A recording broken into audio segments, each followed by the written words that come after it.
Question number 11 है आपके पास। Question 11 में क्या है जी? Two ships which are in line with base of a vertical cliff. दो जी हैं कश्तियां एक ही लाइन में with the base of a vertical cliff. उनका जो है ना फासला बल्कि ये कहना चाहिए कि क्लिफ कहते हैं चोटी को, पहाड़ी को, छोटी पहाड़ी को, ठीक है। उस पहाड़ी की बेस से उनको बताया जा रहा है, बेस कहते हैं बॉटम को, निचले सिरे को, ठीक है। ये मैं यहाँ पे हाईलाइट करने की कोशिश करती हूँ। अच्छा, इसमें देखिए ये मैंने हाईलाइट किया। ये चूंकि मेरी ड्राइंग इतनी अच्छी नहीं है तो मैंने बोर्ड्स बनाई नहीं है, जस्ट बोर्ड 1 बोर्ड 2 कर दिए, ठीक है। बोर्ड 1 के पॉइंट को ए का नाम दिया है, बोर्ड 2 के पॉइंट को बी का नाम दिया है, ये पॉइंट सी। ये जो सी पॉइंट है ना, ये उस पहाड़ी क्लिफ का बॉटम है, निचला हिस्सा है, बेस है, निचला सिर है। और बोर्ड का डिस्टेंस बताया गया 120 अपार्ट। अपार्ट होता है अलग अलग, यानी कि वो कितने दूर है, जैसे 120 मीटर्स। अब इसमें बयान हो रहा था angle of depression. Angle of depression क्या होता है? आप पीछे पढ़ के आए हैं बहुत सारे क्वेश्चन में, बल्कि ये चूंकि 11वां क्वेश्चन है, 10वें क्वेश्चन में आपने एंगल ऑफ डिप्रेशन पढ़ा था। इससे पहले जो क्वेश्चन में एंगल ऑफ एलिवेशन था। एंगल ऑफ डिप्रेशन होता है जी जो ऑब्जर्व किया जाता है फ्रॉम अबव, ऊपर से। ये वो पॉइंट है, तो इस लिहाज से मैंने, आप देखिए इस पॉइंट से एंगल ऑफ डिप्रेशन है।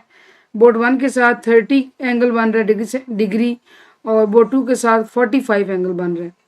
आपने डिस्टेंस क्या कैलकुलेट करना है, क्या चीज़ आपने बतानी है? बी सी निकालना है और सी डी निकालना है। दो सिंपल, वेरी सिंपल बात, बी सी और सी डी ये आपने मालूम करना है। अब हम क्या करेंगे, बी सी को आप एक्स का नाम दे दें, सी डी को आप वाई का नाम दे दें, क्योंकि आपने मालूम करना है। सबसे पहले जो चीज़, जो डाटा गिवन हम वो लिख लेते हैं, ठीक है। डायग्राम को मद्देनजर रखते हुए मैं आपको साइजें लिखवा देती हूँ।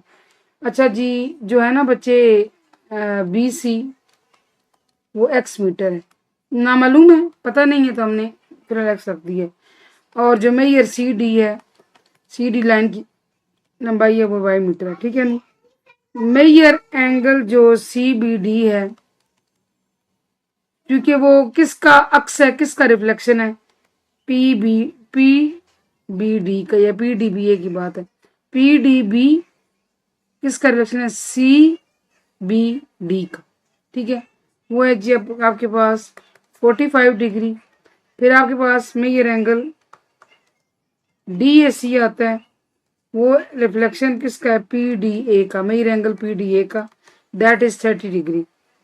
अब आप चूंकि इसमें थोड़ा सा पिछले क्वेश्चन से मिलता जुलता है, दो ट्राइंगल्स बनेंगी, दोनों की वजह से आप अपने फाइनल आंसर तक पहुंचेंगे। In triangle D C B, कौन सा ट्राइंगल है जी? डी सी बी, ठीक है। ये मैं यहाँ पे अलग बना लेती हूँ,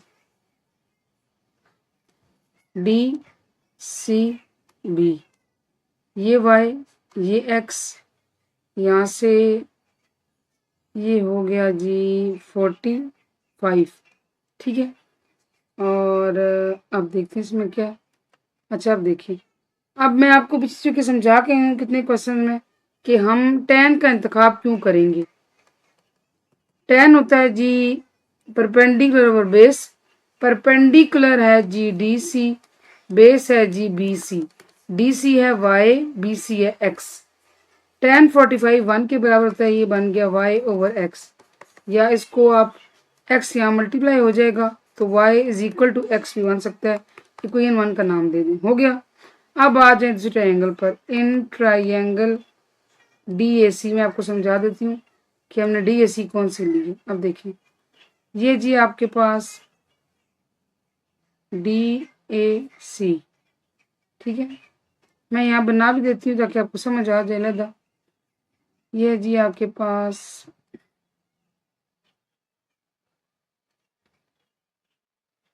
ए डी सी, एंगल है 30। अच्छा, ये मैंने प्रॉपर में ये नहीं किया, ये हम एस्टिमेटेड अप्रॉक्सीमेटली हम एंगल्स लिख रहे हैं। प्रॉपर में ये करके यहाँ पे हमने नहीं लिखा। अच्छा जी, इसमें देखें सबसे पहले कि आपके पास अगर, अब यहाँ से बात समझें बच्चे, ये देखें ये फासला यहाँ से लेकर यहाँ तक 120 है और यहाँ से लेकर यहाँ तक x है, तो ये टोटल कितना हुआ? टोटल हो गया 120 प्लस x, यानी 120x को मिला के जो बनता है वो ये है। ठीक है, ये बात आप समझ आ गई, तो यहाँ पे मैं लिखती हूँ 120 प्लस x, ये अब y। ठीक है, अब आप आ जाए, इसमें आप लेंगे tan ऑफ 30। बताने की जरूरत नहीं है कि tan ही क्यों लिया गया है, कि tan उन वैल्यूज को इन्वॉल्व करेगा जो हम मालूम करना चाहते हैं। tan होता है जी परपेंडिकुलर ओवर बेस। tan 30 आपके पास आता है 0.5772। DC आपके पास y, ये है जी x प्लस 120 या 120 प्लस x, एक ही बात है, नो इशू एट ऑल। ये यहाँ हो जाएगा मल्टीप्लाई, यानी कि x plus 120 into 0.5772 is equal to y। अंदर मल्टीप्लाई कर इसको बारी बारी दोनों रकमों के साथ, 0.5772x plus 0.5772 into 120 is equal to y। ठीक है, अब y जो है x के बराबर है, ये आपके पास हो गया 69.264 और y हमने x रखा। क्यों? ये हमने कहाँ से बात ली? फ्रॉम 1। मैं आपको 1 शो करा देती हूँ। 1 में कि y x के बराबर है, so we can replace with x। कर दिया। अब जी आप 0.5772x, इस x को इधर मूव कराएं, माइनस x बन गया, plus 69.264 is equal to 0।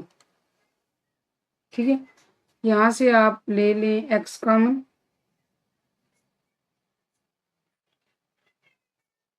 x common लिया तो ये बन गया 0.5772 minus 1 plus 69.264 is equal to 0। अब जी ये आपके पास आएगा 0 पॉइंट माइनस माइनस, क्योंकि ये 0 पॉइंट है और ये पूरा 1 है, तो ये छोटी रकम से बड़ी रकम माइनस हो रही है और बड़ी जो वैल्यू 1 है उसकी, उसका साइन माइनस है। 4228x is equal plus 69.268 4 is equal 0। अब यहाँ से आप देखें क्या करेंगे, यानी ये बन गया माइनस 0.4228, ये x नहीं है सॉरी, यहाँ पर ये क्योंकि हमने x, इस अब x लिखेंगे, plus 69.264 is equal to 0 minus 0.4228x equal to, इसको रिमूव कराएं तो माइनस 69.264 बन जाएगा, माइनस माइनस कैंसिल, x के साथ फालतू रह गया 0.4228, क्या हो रहा है यहाँ पे मल्टीप्लाई, इस साइड मूव करेंगे क्या हो जाएगा डिवाइड, डिवाइड में रकम कहाँ आती है? डिनोमिनेटर में, बटे में। x आ गया 163.822 मीटर। ठीक है, अब देखें, अब ये बात देखें, ये आ गया पास x, आपने मालूम किया दूसरे लफ्ज़ों में, यहाँ से बताती हूँ आपको, आपने मालूम कर दिया BC और क्वेश्चन में कहा गया था कि BC मालूम करें और CD मालूम करें। अब जो है ना बच्चे BC वो x है और वो मालूम किया वो है जी 163.822 मीटर।